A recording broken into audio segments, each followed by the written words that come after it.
A paz do nosso Senhor e Salvador Jesus Cristo, sejam todos muito bem-vindos ao Momento EBD, Momento de Estudo das Lições Bíblicas da Escola Bíblica Dominical.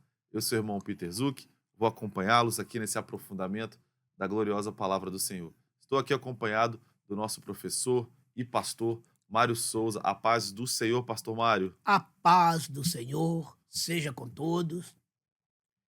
Diácono Peter Zuc, irmão Jairo, você ouvinte, professor e aluno da Escola Dominical, que esta paz duradoura de Deus, esta graça inefável, seja com todos vocês. Aqui estamos hoje nesta terceira lição desse trimestre primeiro deste ano, né? Hoje, segunda-feira, 12 de janeiro do ano da graça de Deus de 2026.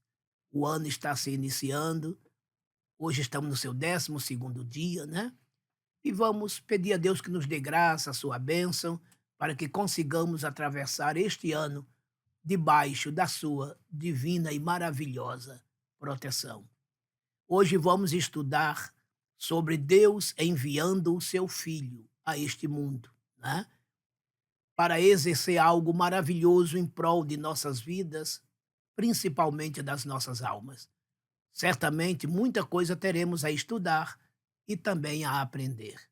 O irmão Peter volta ao microfone, primeiramente dando os avisos, em seguida já entrando na lição propriamente dita. Irmão Peter. Glória a Deus. Irmãos, nós somos a primeira Assembleia de Deus em Coqueiral de Itaparica. Estamos localizados na Avenida Saturnino Rangel Mauro, número 162, Praia de Itaparica, Vila Velha, Espírito Santo. Temos cultos durante toda a semana. De segunda a sexta-feira, 8 horas da manhã, temos a nossa consagração, comandada pelo Círculo de Oração aqui no nosso templo. Às terças-feiras, nós temos o nosso culto de doutrina, sempre iniciando às 19h30. Quintas-feiras, nosso culto especial clamando pelas causas impossíveis. Aos domingos, a nossa escola bíblica dominical, iniciando às 8h30 da manhã, com diversas classes. Você é nosso convidado para estar conosco. E aos domingos também é nosso culto vespertino de louvor e adoração ao Senhor, às 17h45. Venha nos fazer uma visita, venha estar conosco, louvando e adorando esse Senhor maravilhoso. E você, que já é nosso irmão, não se esqueça de curtir, de comentar, de compartilhar esse conteúdo, de convidar alguém que precisa estudar, se aprofundar, aprender mais da palavra do Senhor e Salvador Jesus Cristo, tá bom? Hoje nós estudaremos a lição de número 3, que vai ser ministrada no dia 18 de janeiro de 2026. E tem o seguinte título: O Pai enviou o Filho. O texto áureo da nossa lição está na primeira epístola de João, no capítulo 4 e versículo 9.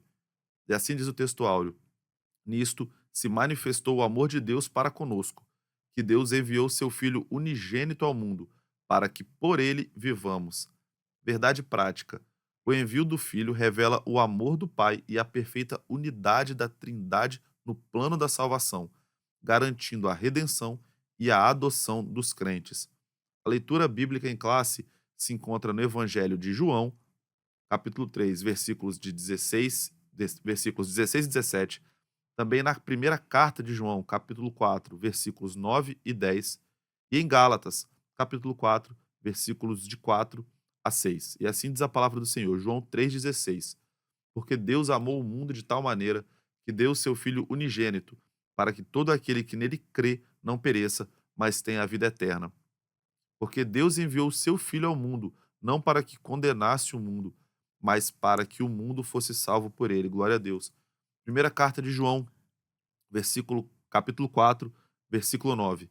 Nisto se manifestou o amor de Deus para conosco, que Deus enviou seu Filho unigênito ao mundo para que por ele vivamos. Nisto está o amor, não em que nós tenhamos amado a Deus, mas em que ele nos amou e enviou seu Filho para propiciação pelos nossos pecados. Gálatas 4:4.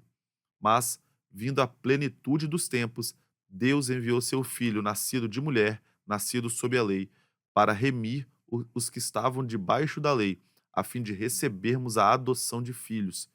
E, porque sois filhos, Deus enviou aos nossos corações o Espírito de seu Filho, que clama: Abba, Pai. Objetivos da lição: Primeiro objetivo, compreender que o envio do Filho é a maior prova de amor de Deus Pai. Segundo objetivo, reconhecer que a vinda de Cristo ocorreu na plenitude dos tempos, segundo o plano eterno de Deus. E terceiro objetivo, identificar a atuação da Trindade na execução e aplicação da salvação. Comentário: no plano eterno da redenção, o Pai é quem envia o Filho para salvar o mundo. Esta verdade, revelada nas Escrituras, manifesta o amor do Pai e reafirma a unidade e a missão da Santíssima Trindade. Nesta lição, veremos como o envio do Filho unigênito de Deus, a segunda pessoa da Trindade, revela em profundidade a suprema expressão do amor de Deus, a plenitude do tempo para a redenção e a obra perfeita da Trindade na salvação. Pastor Mário Souza.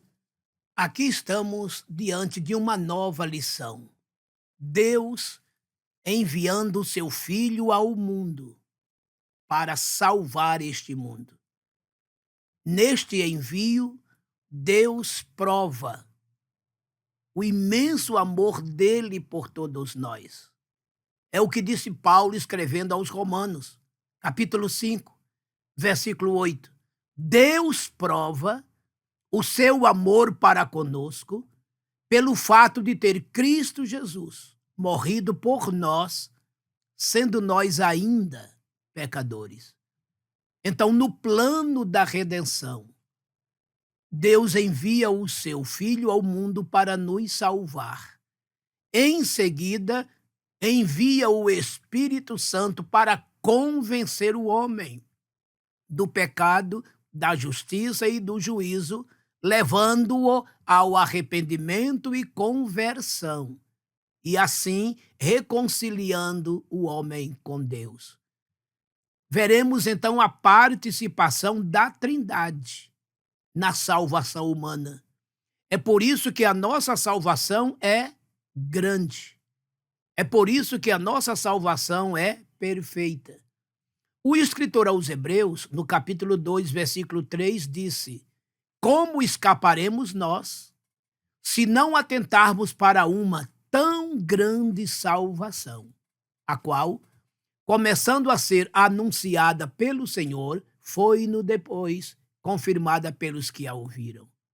O mesmo escritor aos Hebreus, capítulo 7, versículo 25, disse sobre Jesus: ele pode salvar perfeitamente os que por ele se chegam a Deus, vivendo sempre para interceder por nós. Então veja que Jesus tornou essa salvação perfeita, além de grandiosa. É por isso que a nossa salvação tem efeitos eternos, porque é a Trindade que agiu na sua confecção. O Pai planejou, o Filho executou e o Espírito Santo ministra, aplica tal salvação aos nossos corações. Louvado seja o Senhor nosso Deus, que o seu Filho nos enviou para nos resgatar da nossa escravidão e nos tornar santos e assim sermos santos em toda a nossa maneira de viver. Vamos ao primeiro ponto e seus subpontos. Primeiro ponto, o envio do Filho e o amor do Pai, que possui três subpontos. Primeiro subponto, o amor incondicional do Pai. Segundo subponto, a iniciativa soberana de Deus. E terceiro subponto, o envio do Filho e a Trindade. Primeiro subponto, o amor incondicional do Pai. O envio de Jesus Cristo, o Filho unigênito do Pai, é a maior demonstração do amor de Deus ao mundo. João 3,16. O verbo grego para este amor é ágapau, e o substantivo é ágape. Expressam a natureza essencial de Deus. Primeira carta de João 4:8. E a busca pelo bem-estar de todos. Romanos 15:2. Conforme usado acerca de Deus, manifesta interesse profundo e constante de um ser perfeito para seres completamente indignos. Ensina que o amor de Deus não foi motivado por mérito humano. Ele amou o mundo rebelde e perdido e enviou seu Filho, não para que condenasse o mundo, mas para que o mundo fosse salvo por ele. João 3,17. Este amor alcança toda a humanidade, é incondicional, plenamente gracioso, sacrificial e absoluto. Efésios 2, versículos 4 e 5. Segundo subponto, a iniciativa soberana de Deus. Desde a eternidade, antes da queda no Éden, Deus traçou um plano de redenção em Cristo. Efésios 1, 4 e 5. Até mesmo anterior à fundação do mundo, o Filho já estava destinado para a nossa salvação. 1 de Pedro, capítulo 1, versículos de 18 a 20. Deus, em sua soberania e seu imensurável amor, tomou a iniciativa de enviar o Salvador, cumprindo seu eterno propósito de redenção. Efésios 1:9. A Escritura ratifica que o amor divino antecede qualquer atitude humana, não em que nós tenhamos amado a Deus, mas em que ele nos amou e enviou seu Filho para propiciação pelos nossos pecados. Primeira carta de João 4:10. Portanto, a iniciativa da salvação não parte do ser humano, mas de Deus, em sua soberania, misericórdia e compaixão. Deus decidiu agir em favor da humanidade caída. Romanos 3, 24 a 26 e também Romanos 5:8. E terceiro subponto, o envio do Filho e a Trindade. Embora a missão do Filho seja descrita por meio do verbo enviar, João 3, 17, 18 e 34, a ideia aqui é de um presente gracioso de Deus. Primeira carta de João 4:10. Em seu amor soberano, o Pai ofereceu sua dádiva mais preciosa, o seu Filho unigênito, para que por ele vivamos. Essa doação não implica hierarquia na Trindade. O Pai, o Filho e o Espírito Santo possuem a mesma natureza divina. João 1:1, João 10:30 e João 14:26. A distinção observada é funcional, relacionada ao plano da salvação. O Filho é enviado para realizar a redenção. João 6, de 38 a 40. Essa dinâmica revela a harmonia e unidade da Trindade, uma única vontade e um único propósito. O envio do Filho é, portanto, uma expressão do amor do Deus triuno, que resplandece em toda a história da salvação. Efésios 1, dos versículos 3 ao versículo 14. Pastor Mário. Neste primeiro ponto, qual é o título? O envio do Filho e o amor do Pai. O envio do Filho e o amor do Pai. Isso aqui se fundem, né? Deus amou o mundo de tal maneira que deu ou enviou seu Filho unigênito para que todo aquele que nele crer não pereça, não morra, mas tenha a vida eterna. João 3,16. Primeiro subponto.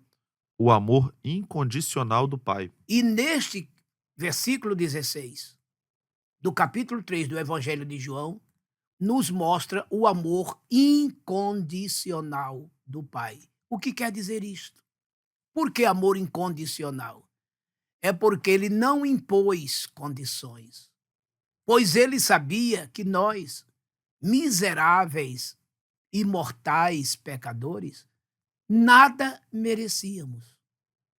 Paulo, escrevendo aos Efésios, no capítulo 2, versículos 1, 2 e 3, ele nos relata que nós somos filhos da ira. Éramos, por natureza, inimigos de Deus. Nos distanciamos dele quando nossos pais pecaram no jardim do Éden. Tornamo-nos, então, meras criaturas. Perdemos aquela condição de filhos de Deus por formação. Repito, tornamo-nos meras criaturas, condenadas à morte. Paulo, escrevendo aos Romanos, capítulo 3, versículo 23, ele disse: todos pecaram e destituídos estão da glória de Deus. Olha qual era a nossa condição, senhoras e senhores. O mesmo Paulo, escrevendo aos Romanos, no capítulo 6, versículo 23, diz: o salário do pecado é a morte, mas o dom gratuito de Deus é a vida eterna em Cristo Jesus, nosso Senhor. Veja que Paulo inicia o texto dizendo que o salário, a recompensa pelo nosso pecado é a morte, física e eterna. Mas aquele que se arrepender dos seus pecados e aceitar Jesus como Salvador, o quadro se inverterá e o seu prêmio será a vida eterna em Cristo Jesus, nosso Senhor. Por um homem entrou o pecado no mundo, pelo pecado a morte. Assim a morte passou a todos os homens e por isso todos pecaram. Romanos 5,12. Veja que a nossa condição era miserável. A nossa condição era terrível. Mesmo assim, Deus, misericórdia, teve de cada um de nós. Volto a citar o texto que citei no começo, Paulo dizendo: Deus prova o seu amor para conosco pelo fato de ter Cristo Jesus morrido por nós, sendo nós ainda pecadores. Romanos 5,8. Então, entendeu agora o que é amor incondicional? Deus nos amou a si mesmo, sem merecermos. Deus nos amou a si mesmo, estando nós afastados deles, sendo por natureza inimigos dele, filhos da ira, destinados a uma condenação eterna. Mas ele nos amou. Imenso amor, ao ponto de dar o seu filho. Imagine comigo agora. Você teria condição de dar o seu filho para morrer por alguém? Paulo ainda diz assim, ó, talvez alguém por um amigo ousasse fazer tal coisa. Talvez. Sendo que Deus deu o seu filho em favor dos seus inimigos, ímpios pecadores. E Jesus voluntariamente se apresentou, se ofereceu. Então disse Deus, tu és meu filho, hoje te gerei. Salmos 2:7. E assim Jesus se oferece voluntariamente e veio ao mundo, na plenitude dos tempos, para morrer por cada um de nós, a saber, os que se arrependerem e se converterem e aceitarem a Ele, Jesus, como Salvador, recebe o perdão para os pecados, o seu nome é escrito no livro da vida e o tal recebe o direito de ser chamado filho de Deus e ter acesso à vida eterna. Ele veio para o que era seu, mas os seus não o receberam. Mas a todos quantos o receberem, deu-lhes o direito de serem feitos filhos de Deus. João 1:11 e 12. Segundo subponto. A iniciativa soberana de Deus. Está vendo? Por que essa iniciativa soberana de Deus? Aqui está incluso o quê? A sua onisciência, a sua presciência neste caso. Deus não foi apanhado de surpresa com a queda do homem, não. Na sua onisciência, ele já sabia que o homem que ele iria formar não resistiria à tentação do pecado e cairia. O que é que ele fez? Ainda lá numa eternidade remota sem calendário, ele planeja um resgate para o homem. Vale até a pena adiantar que nem o pecado do diabo e nem o pecado do homem surpreenderam a Deus. Quando Deus criou os anjos, ele também já sabia que esses anjos, sob o comando do diabo, se rebelaria contra ele. E antes dele formar o homem também, ele já sabia que o diabo ia tentar este homem e o derrotaria. Agora, os anjos não merecem redenção, resgate, por quê? Porque eles são seres inteligentíssimos, não são feitos de carne. Então, quando pecaram, pecaram consciente e voluntariamente. Eles não tinham quaisquer fragilidades humanas que lhes dessem motivo de desculpa para pecar. Então, é por isso que anjos não têm perdão.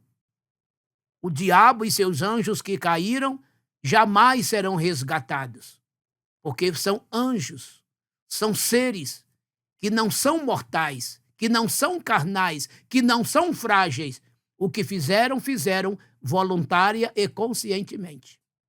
Já o homem, não. O próprio Paulo diz que Eva foi enganada por Satanás. Você está vendo? Satanás enganou o homem. ao passo que ele não foi enganado, certo? Ele era muito sábio com os seus anjos. Já o homem, sendo carnal, era frágil. Então, ele foi enganado por Satanás, o ser humano. Então, Deus, lá na eternidade, já sabendo de antemão que o homem pecaria, ele tomou essa atitude soberana de prover um resgate, uma redenção para este homem. No Apocalipse, capítulo 13, versículo 8, a parte B, nos fala de um livro da vida do Cordeiro. Cordeiro este que foi morto desde a fundação do mundo. Olha aí. Então, a morte de Jesus se deu fisicamente há 2000 anos atrás. Mas na presciência de Deus, ele já estava morto desde a fundação do mundo. Segundo o relato aqui de Apocalipse 13. Apocalipse 13, versículo 8, parte B. E o apóstolo Pedro vai ainda um pouco mais fundo nos versículos 19 e 20 da sua primeira carta, capítulo 1, quando ele afirma de maneira categórica que Jesus, como Cordeiro de Deus, já era conhecido antes da fundação do mundo. Então veja que houve todo um planejamento, senhoras e senhores. Houve todo um planejamento. O Pai planejou tudo. E aí está todo o seu amor no planejamento e depois concretizado, exteriorizado no sacrifício de Jesus na cruz, que por sua vez, quando ele está pendurado na cruz, nos seus últimos instantes, João 19:30, ele disse: está consumado. Isso aqui é uma das frases mais profundas teologicamente que eu conheço. Porque quando ele disse está tudo consumado, está consumado, ele está dizendo: Pai, tudo que planejaste na eternidade, eu estou executando agora. Eu estou consumando agora. Agora o perdão pode ser ministrado aos homens. O resgate eu estou fazendo agora com o meu próprio sangue. Tudo quanto planejaste, eu cumpri à risca. Não faltou um jota, não faltou um tio da lei que eu não cumprisse. Tudo que planejaste, meu Pai, está consumado. Agora o caminho para o céu está aberto. O resgate está pronto, o perdão concedido, a salvação garantida. Tudo que era da tua vontade, eu estou executando agora, está consumado. E por fim o Espírito Santo vem e disse Jesus: quando ele vier, convencerá o mundo, o homem, do pecado, da justiça e do juízo. João 16:8. Então veja que a Trindade, numa participação direta na salvação do homem, o Pai planejando, o Filho executando e o Espírito Santo ministrando. Coisa linda, né? O amor soberano de Deus no resgate do ser humano das garras de Satanás para o Senhor Jesus, das trevas para a luz, do inferno para o céu, da guerra para a paz. Terceiro subponto. O envio do Filho e a Trindade. É exatamente isso que eu acabei de dizer. O envio do Filho resultou numa participação direta do próprio Filho, de Deus, o Pai, e do Espírito Santo. E do Espírito Santo, o eterno e solene Consolador do ser humano. Nada foi feito isoladamente. O Pai não agiu isoladamente. O Filho não agiu isoladamente. O Espírito Santo não agiu isoladamente. Mas essas três pessoas, reunidas e unidas em torno desse propósito solene de resgatar o homem, salvar este homem, consolidou-se em Jesus Cristo, naquela cruz pendurado. seu sangue ali derramado. Ali ele reconcilia o homem com Deus, a terra com o céu, a criatura com seu Criador, o súdito com seu rei, o servo com seu Senhor. 2 Coríntios 5, de 18 até o 21, mostra ali, no versículo 18, Jesus dando-nos uma nova vida, tornando-nos uma nova criatura. E a partir do versículo 19 e 20, ele mostra ali o seu ministério reconciliador. Ele veio exercer o ministério da reconciliação, que nada mais é do que fazer o homem voltar à sua origem, perdida no Éden. Ali no Éden, tudo foi desligado. Tudo. Então a comunhão com Deus acabou. Criou-se uma muralha intransponível. E o homem do jardim foi expulso. Mas lá, no Calvário, Jesus religou o homem com Deus. Todos os fios que foram cortados no Éden foram religados na cruz. Daí, no latim, religare, religião. Tudo que estava cortado foi religado. Tudo que foi derribado foi restaurado. O muro de separação, esse sim, foi derrubado. E foi criado o quê? Uma ponte de comunhão com Deus. Jesus é o verdadeiro sumo pontífice. Ele é a suma ponte que liga a terra ao céu, o homem a Deus. Então agora ele se torna o único mediador entre Deus e os homens. Jesus Cristo, o homem. 1 Timóteo 2 e 5. E ele se torna o caminho, ele se torna a verdade, e ele se torna a vida, e definitivamente ninguém vai ao Pai a não ser por ele. João 14, 6. Portanto, esse envio do Pai revela claramente a vontade de Deus expressa de salvar o homem na pessoa de Jesus, e que traz toda esta aplicação, essa iniciativa de ministração salvífica por meio do Espírito Santo do próprio Deus. Maravilha. Próximo ponto e seus subpontos. Segundo ponto, o Filho e a plenitude dos tempos. Se divide em 3 subpontos. Primeiro subponto, a preparação histórica e religiosa. Segundo, o Filho nascido sob a lei. E terceiro, a adoção de filhos. Primeiro subponto, a preparação histórica e religiosa. O envio de Cristo não foi um plano improvisado, mas um desígnio eterno cumprido na plenitude dos tempos. Gálatas 4:4. Indica que a vinda do Messias se deu no tempo determinado pelo Deus Pai, em Romanos 5 e 6. A Trindade, em perfeita sabedoria e unidade, determinou o momento exato para a execução do plano redentor. Efésios 1, versículos 10 e 11.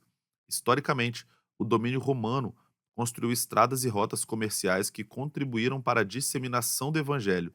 A cultura grega unificou o mundo por meio do grego koiné, tornando possível a escrita do Novo Testamento em uma língua conhecida e popular. No judaísmo, apesar da rejeição dos líderes entre o povo, a expectativa messiânica estava elevada. Lucas 2, de 25 a 38. Isso sinaliza que Deus preparou o cenário para a chegada do Salvador. Atos 17 e 26. Segundo o subponto, o filho nascido sob a lei. A Escritura afirma que o filho veio nascido de mulher, nascido sob a lei. Gálatas 4:4, parte B. A expressão nascido de mulher reafirma que Cristo assumiu nossa natureza humana. Hebreus 2:14 e Filipenses 2, versículos 7 e 8. Ele encarnou e experimentou as fraquezas humanas, exceto o pecado. Hebreus 4:15. Cumpriu-se assim a profecia. Eis que a virgem conceberá e dará à luz um filho, que nós vemos em Isaías 7:14, depois Mateus 1:23, mostrando que sua vinda foi obra soberana de Deus. A declaração nascido sob a lei significa que Jesus cumpriu todas as exigências da lei mosaica. Mateus 5:17. Ele foi o único homem a cumprir plenamente a lei de Deus, sem a transgredir em momento algum. 1 de Pedro 2:22. Sua vida de obediência foi necessária para que pudesse oferecer um sacrifício perfeito em favor dos pecadores.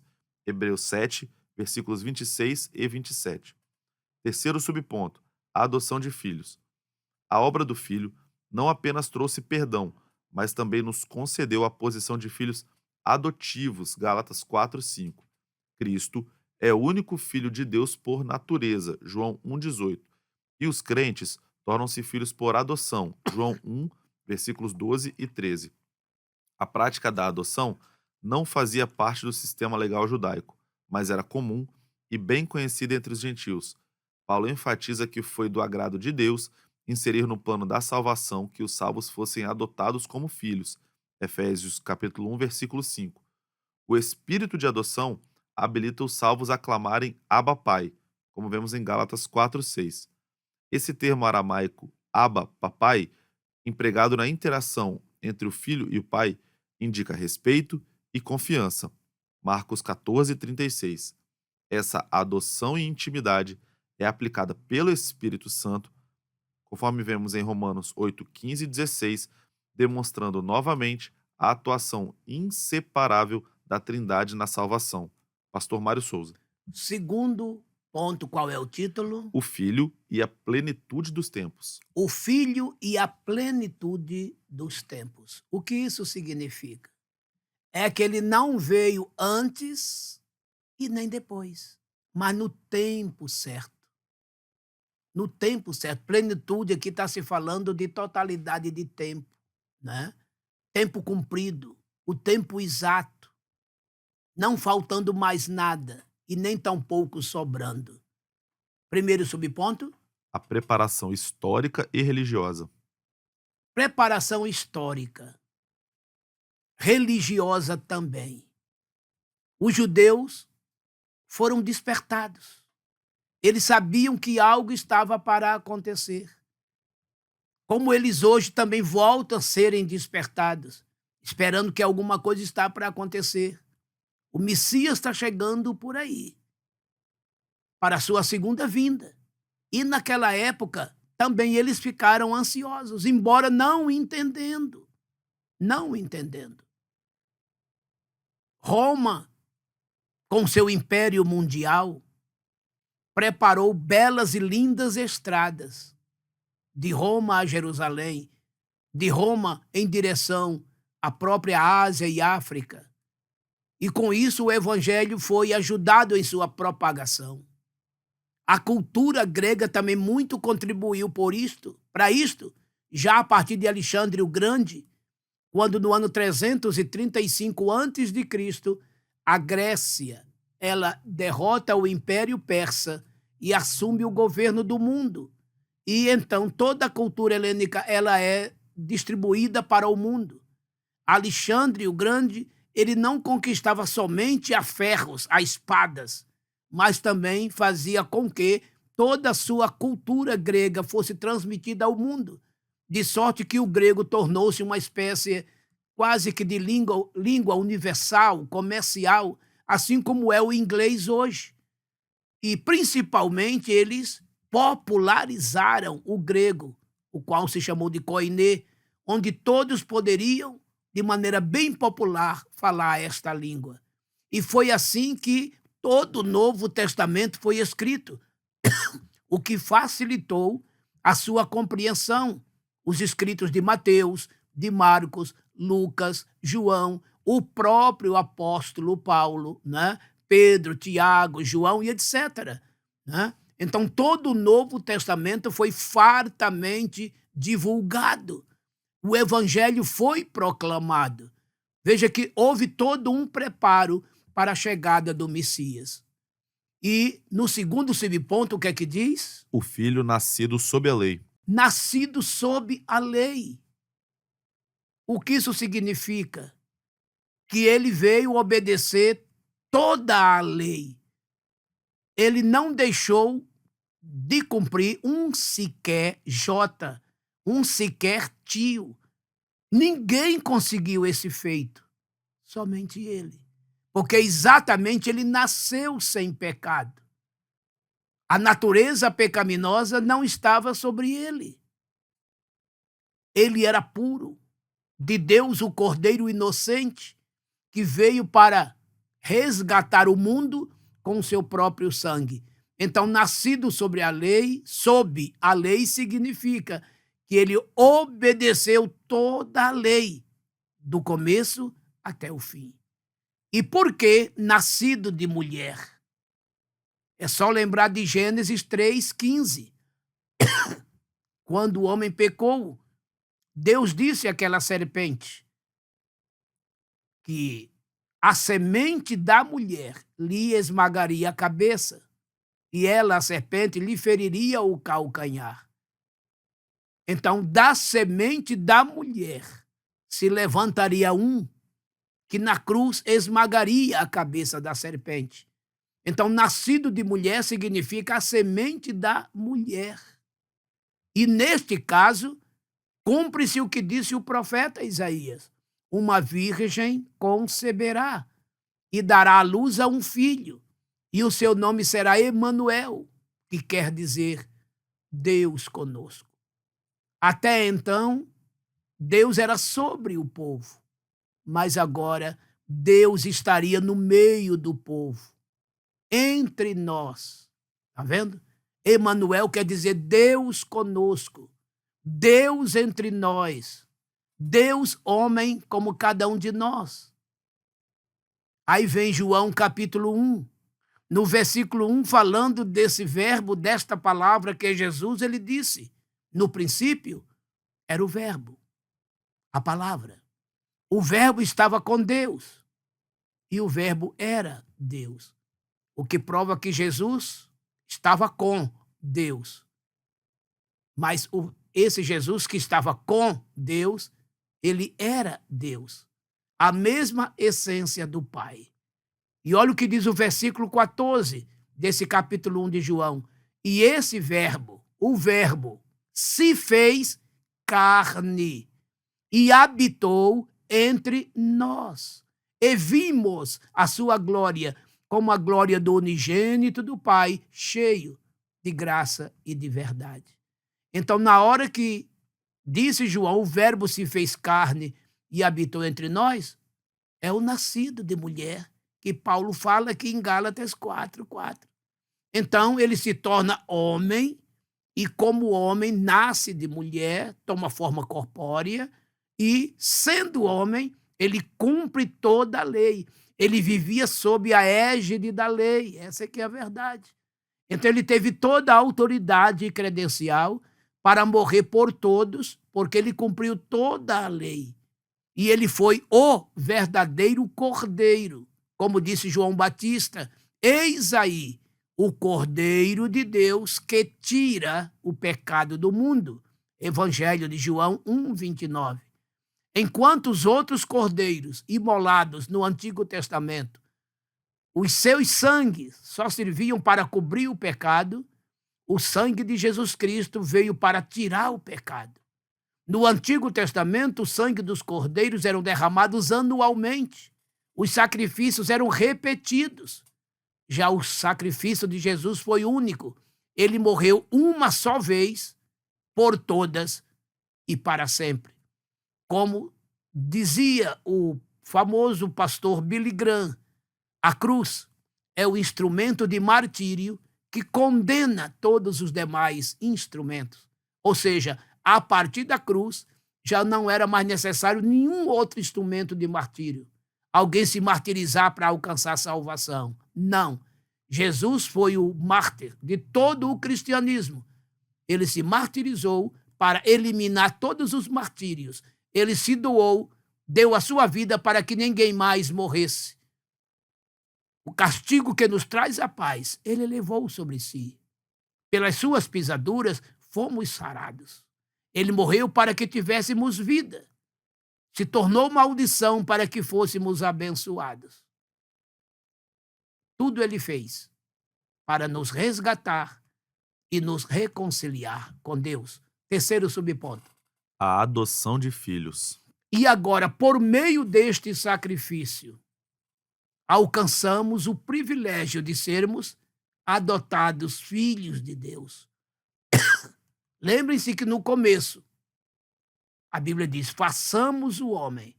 Éramos filhos por formação. Perdemos esta condição quando o pecado entrou no mundo. Tornamo-nos meras criaturas.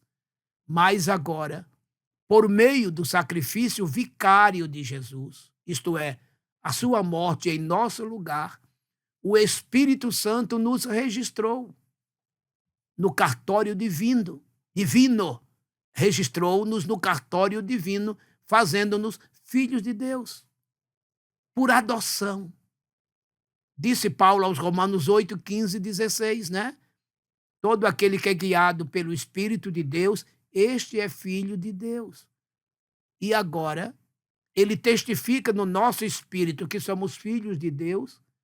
Ele não nos chamou para termos espírito de escravidão, mas agora espírito de adoção. Fomos adotados. E diante de Deus agora somos filhos também legítimos.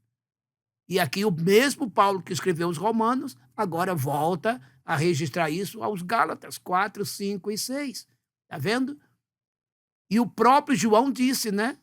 Também, Evangelho de João 1, 11 e 12, que aqui já citei hoje. Ele veio para o que era seu, mas os seus não o receberam. Mas a todos quantos o receberem, deu-lhes o direito, deu-lhes o direito de serem feitos filhos de Deus. Hoje somos filhos de Deus, não mais só criaturas, criados por Ele, mas agora somos filhos de Deus, gerados pela palavra. Ele próprio disse, né? Quem não nascer da água e do Espírito não pode ver o reino de Deus. João 3, 5. E Paulo disse que não fomos salvos pelas obras de justiças nossas próprias, e sim pela lavagem da regeneração e renovação do Espírito Santo. João 3, 5. Então fomos regenerados, fomos gerados outra vez pelo Espírito Santo, pela palavra de Deus. Então hoje somos filhos de Deus, com total direito à salvação eterna. E lá os Romanos 8, né? De 15 a 18, uma vez filhos, aí Paulo chega a dizer: agora somos herdeiros de Deus e co-herdeiros com Cristo. Ele teve o prazer de não somente nos receber como seus irmãos, como ainda compartilhou sua herança conosco, tornando-nos com ele co-herdeiros de Deus. Não é maravilhoso isto? Tudo isso, amados, sem merecermos, sem nada. Olha que imenso amor de Deus por mim, por você, por todos nós. Terceiro ponto, seus subpontos. Terceiro ponto, a trindade no plano da salvação. São também 3 subpontos. Primeiro, a vontade do Pai realizada pelo Filho. Segundo, a mediação exclusiva do Filho. E terceiro, a aplicação da salvação pelo Espírito. Primeiro subponto, a vontade do Pai realizada pelo Filho. O Filho veio ao mundo para cumprir a vontade do Pai. Eu desci do céu não para fazer a minha vontade, mas a vontade daquele que me enviou. João 6,38. Essa vontade, segundo Cristo, é que nenhum daqueles que o Pai lhe deu se perca, mas tenham a vida eterna. João 6, 39 e 40. A obediência de Jesus é perfeita, revelando plena submissão ao Pai. Ele mesmo testifica, porque eu faço sempre o que lhe agrada. João 8, 29.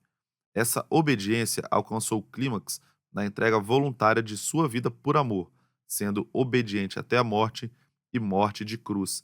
Filipenses 2:8. Por meio de sua vida sem pecado e morte sacrificial, a justiça de Deus foi plenamente satisfeita. Romanos 3, de 24 a 26. Em Cristo, vemos a expressão sublime da obediência, do amor e da unidade perfeita na Trindade.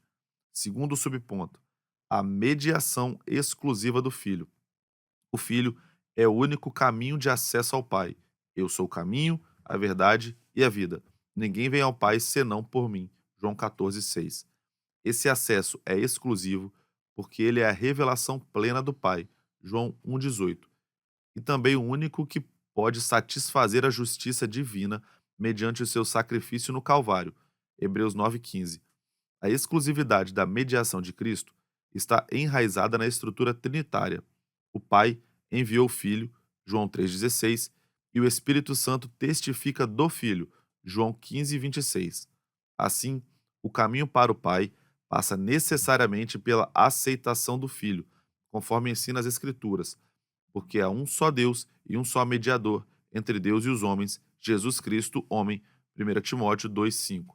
Desse modo, a salvação ocorre unicamente por meio da fé em Cristo. Atos 4:12. Terceiro subponto, a aplicação da salvação pelo Espírito. O Espírito Santo, chamado de Consolador e Espírito da Verdade, foi enviado pelo Pai e pelo Filho. Jesus disse que o Espírito viria para convencer o mundo do pecado, da justiça e do juízo. João 16, de 8 a 11. É o Espírito que ilumina a mente para o conhecimento de Deus, segundo aos Coríntios 4:6. Também ensina a verdade, João 14:26, e regenera os pecadores, Tito 3:5. Também cela os que creem, Efésios 1:13, opera a santificação progressiva, segundo aos Tessalonicenses 2:13, e assegura a perseverança dos crentes, Filipenses 1:6. Além disso, o Espírito glorifica o Filho, pois foi enviado para testificar de Cristo, João 15:26, revelando sua pessoa e obra ao coração humano. O Espírito nunca age independentemente do Filho ou do Pai. Sua missão é, intrinsecamente, a de exaltar a glória do Deus triuno. João 16, versículos 13 e 14. Pastor Mário. O título desse terceiro ponto: O título é A Trindade no Plano da Salvação. a Trindade no plano da salvação. Vocês vão de lembrar que, ainda no começo desta lição, nos outros pontos anteriores, eu já focalizei todo este assunto aqui. Pelo que falaremos pouco, né? Somente o suficiente, porque já está bem esclarecido esse ponto que já falei em pontos anteriores desta lição. Qual é o primeiro subponto? A vontade do Pai realizada pelo Filho. Então, a vontade do Pai realizada pelo Filho nada mais é do que o que Deus planejou. Lembra quando eu falei aqui da soberana vontade de Deus, né? Na salvação do homem? Então, exatamente isso. O Pai planejou tudo.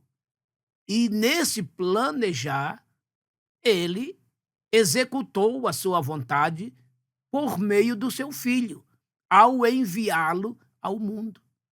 E quando Jesus veio, ele veio para exercer, cumprir na íntegra todo o plano, isto é, toda a vontade do seu Pai para salvar o homem.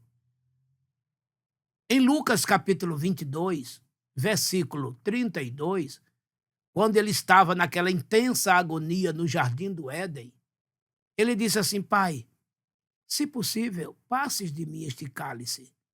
Todavia, não se faça a minha vontade, mas a tua. Está vendo? Ele veio para obedecer, conforme está em Filipenses 2:8. Foi obediente até a morte, do nascer ao morrer. Ele agradou o Pai em tudo, porque para isto ele veio. Uma coisa que nos faz lembrar quando no Éden, que Pedro foi defendê-lo daqueles homens que vieram prendê-lo. Inclusive Pedro feriu a orelha, né, do servo do sumo sacerdote.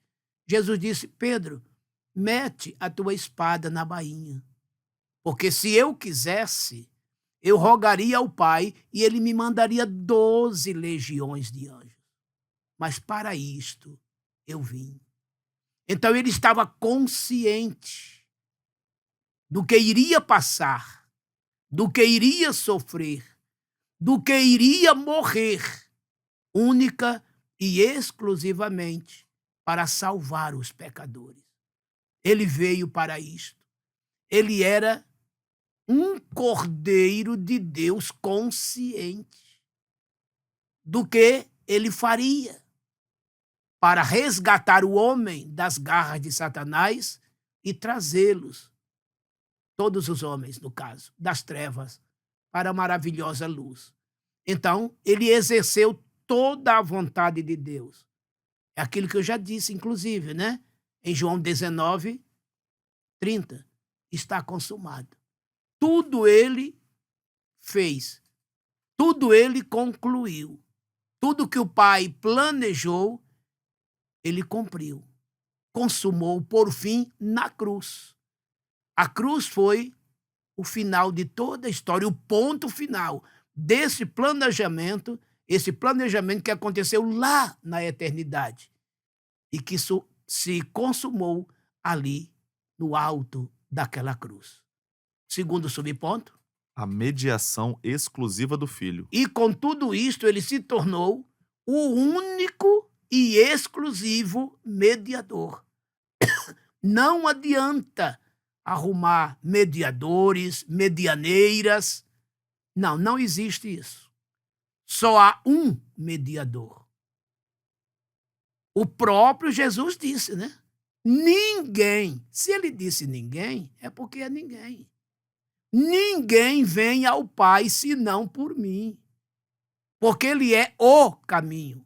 Quando ele fala eu sou o caminho, ele está dizendo eu sou o único caminho. Quando ele diz eu sou a verdade, ele está dizendo que não existe outra fora dele. Não existe uma ou mais verdades. Só existe uma. E ele é essa verdade. E ele é a vida. Ele veio trazer vida aos mortos espirituais. E tudo isso junto, caminho, verdade, vida, se resume nele. E ele conclui: ninguém vem ao Pai senão por mim. Aí Paulo corrobora com isso dizendo: há um só Deus e há um só mediador entre Deus e os homens, Jesus Cristo, homem. Ele ainda dá o nome. Jesus Cristo, homem. Não tem outro nome, só o dele. 1 Timóteo 2:5.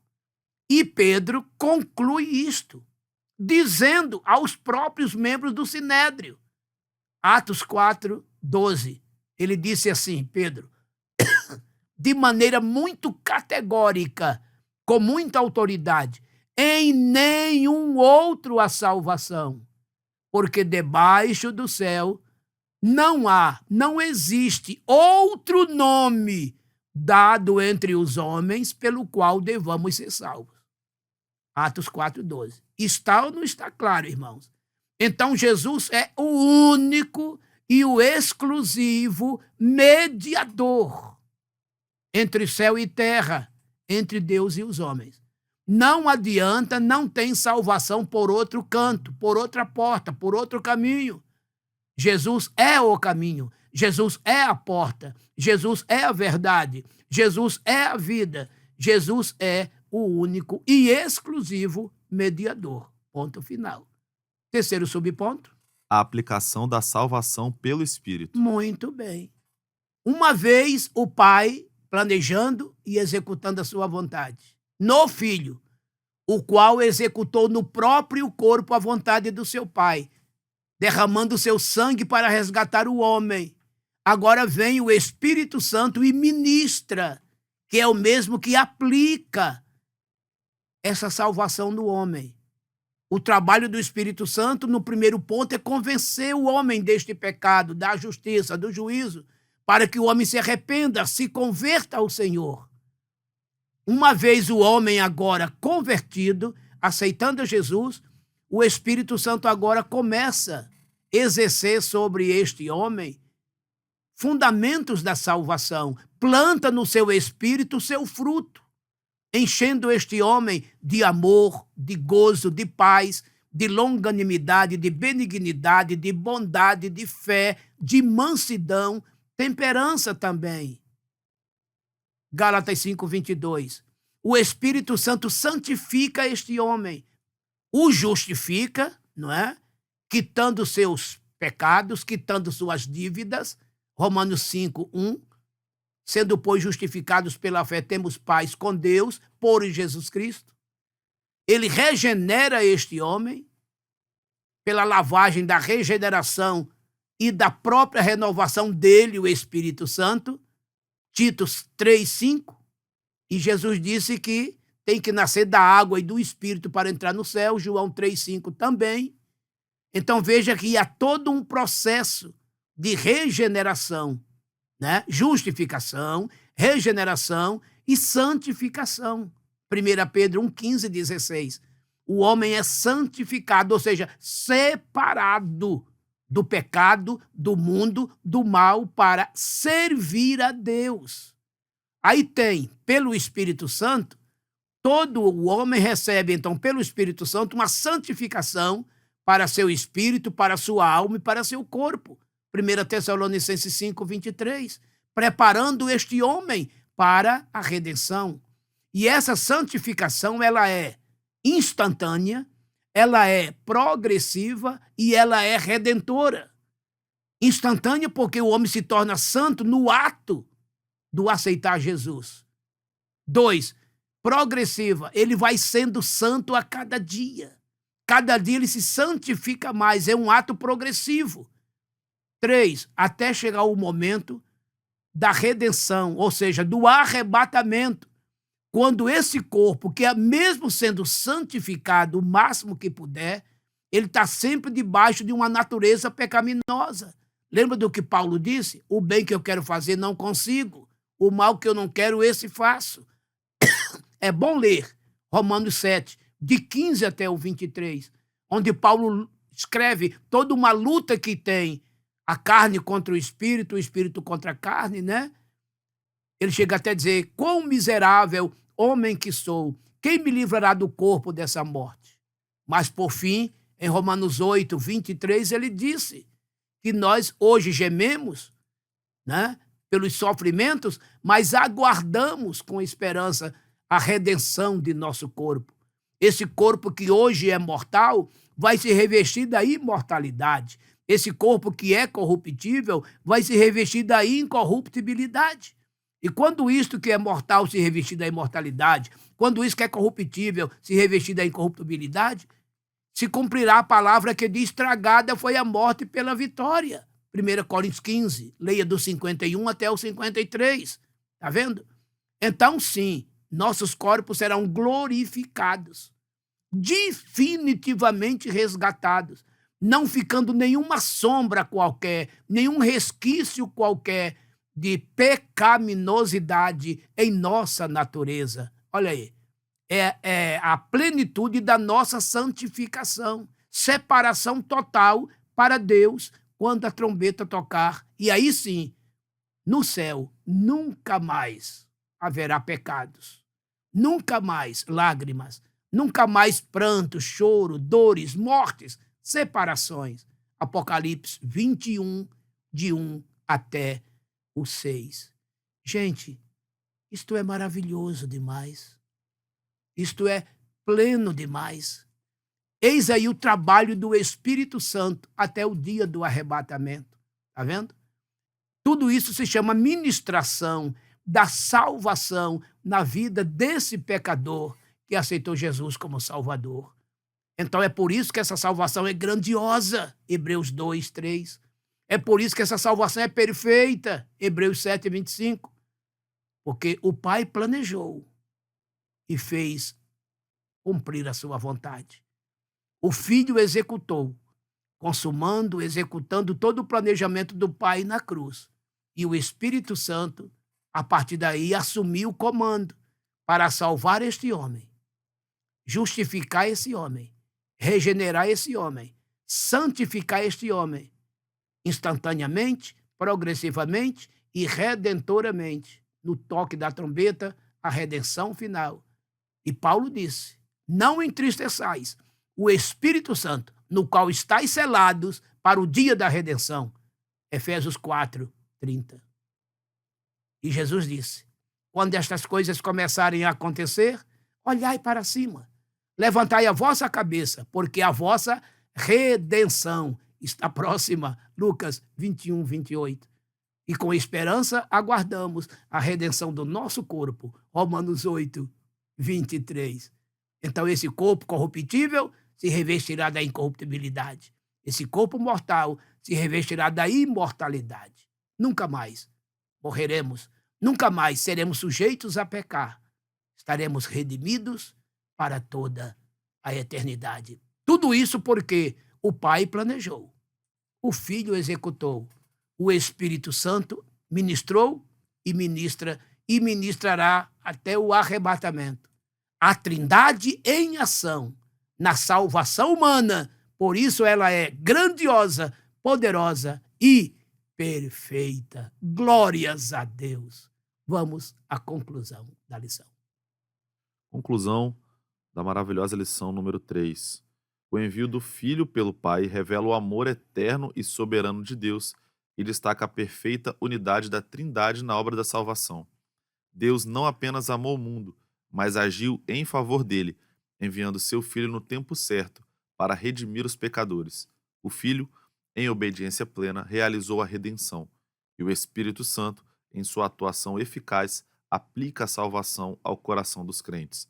Conhecer essa verdade fortalece nossa fé e nos convida a adorar com gratidão o Deus triuno que nos salvou. Pastor Mário. Como é bom saber quão grande é o amor de Deus por todos nós. Como é bom saber que por este amor tão gigantesco, ele nos enviou o seu Filho Jesus Cristo. E como é bom saber que seu Filho Jesus Cristo tanto nos amou, que a sua vida nola entregou, resgatando-nos de nossa vã maneira de viver. E ainda nos concedeu o Espírito Santo para agir em nossas vidas, intercedendo por nós, plantando em nós o seu fruto, sendo nosso consolador, o nosso advogado, o nosso assistente, trabalhando em nossa justificação, regeneração, santificação e conduzindo-nos pelo deserto desta vida até nos fazer encontrar com Jesus nas nuvens, quando a trombeta tocar e daí para frente estarmos com o Senhor por toda a eternidade. Isto é Deus, Deus Pai, Deus Filho, Deus Espírito Santo, amando o mundo e salvando a todos nós. Deus te abençoe. Lembre-se, não falte à escola dominical. Vamos orar ao Senhor nosso Deus neste momento. Amado Deus e Pai, como é bom, Senhor, aqui estar, meditando, estudando a Tua palavra, transmitindo por meio desse canal a Tua palavra a todos os Teus servos ao redor deste mundo. Que esta palavra encontre guarida em cada coração.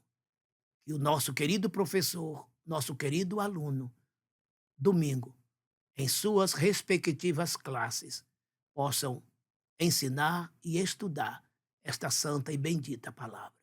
Estenda a tua mão para curar os doentes e solucionar os problemas.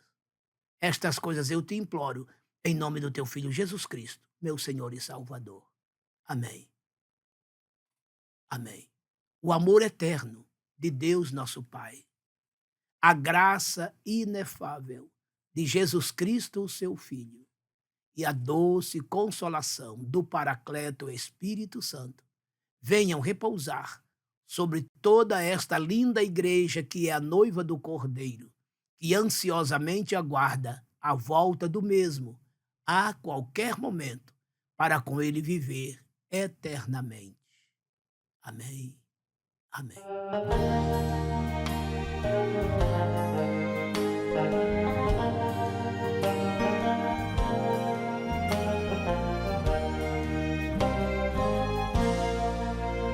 Deus amou de tal maneira este mundo sofredor, que a humanidade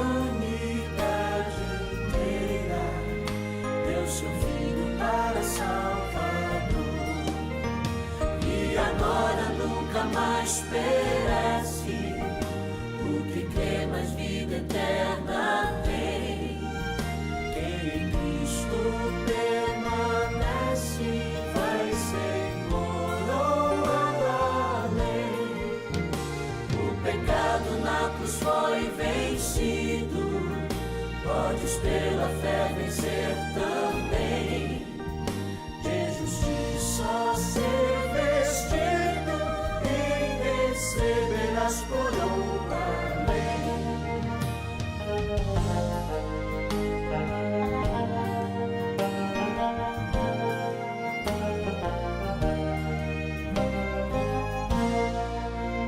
Prisioneiro do pecado, vaga sem esperança ter, mas Jesus foi enviado para a liberdade te trazer. E agora nunca mais perece. O que crê, mais vida eterna tem. Quem em Cristo permanece vai sem coroa da lei. O pecado na cruz foi vencido. Podes pela fé vencer também. De justiça ser vestido e receberás coroa.